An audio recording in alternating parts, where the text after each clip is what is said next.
ने महसूस किया होगा कि जो लोग अच्छे कर्म करते हैं वो परेशान रहते हैं, वहीं जो बुरे कर्म करते हैं वो खुशी से रह रहे होते हैं।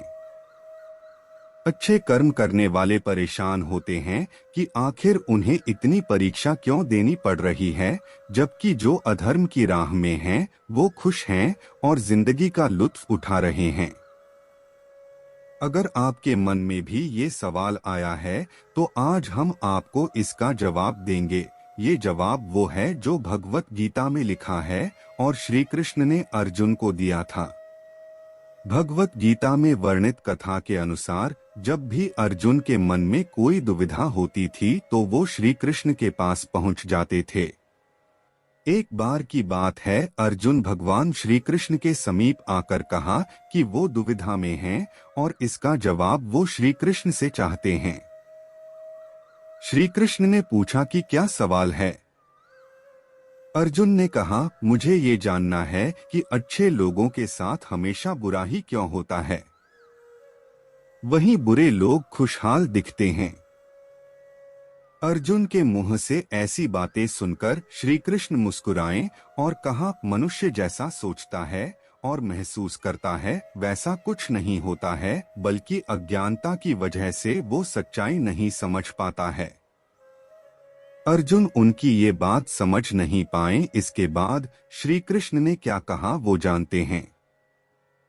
श्री कृष्ण ने अर्जुन से कहा, पार्थ, मैं तुम्हें एक कथा सुनाता हूँ, उसे सुनकर तुम समझ जाओगे कि हर प्राणी को उसके कर्म के हिसाब से ही फल मिलता है।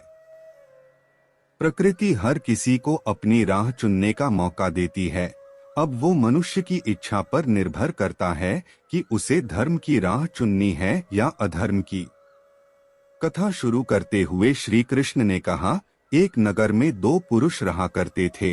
एक पुरुष व्यापारी था जिसके जीवन में धर्म की बहुत महत्ता थी। वो पूजा पाठ में यकीन रखता था। वो हर रोज मंदिर जाता था और दान धर्म भी करता था और हर रोज भगवान की पूजा करता था।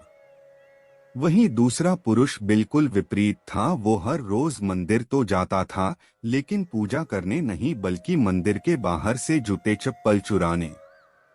उसे दान और धर्म से कोई लेना देना नहीं था।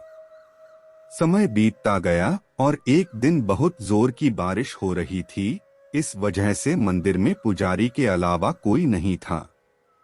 ये बात जब दूसरे पुरुष को पता चली तो उसने कहा कि ये सही मौका है मंदिर का धन चुराने का।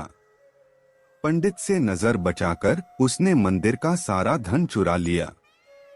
उसी समय धर्म कर्म में विश्वास रखने वाला व्यक्ति भी मंदिर पहुंचा। दुर्भाग्य से मंदिर के पुजारी ने उसे ही चोर समझ लिया और चिल्लाने लगे। वहां लोग एकत्र हो गए और उसे बहुत मारा। किसी तरह वो बचते बचाते वहां से निकला तो दुर्भाग्य ने उसका साथ वहां भी नहीं छोड़ा। मंदिर के बाहर वो एक गाड़ी से टकरा गया और घायल हो गया। फिर वो व्यापारी लंगड़ाते हुए घर जाने लगा तो रास्ते में उसकी मुलाकात उस पुरुष से हुई जिसने मंदिर से धन चुराया था। उसने कहा, आज तो मेरी किस्मत चमक गई, एक साथ इतना सारा धन मिल गया।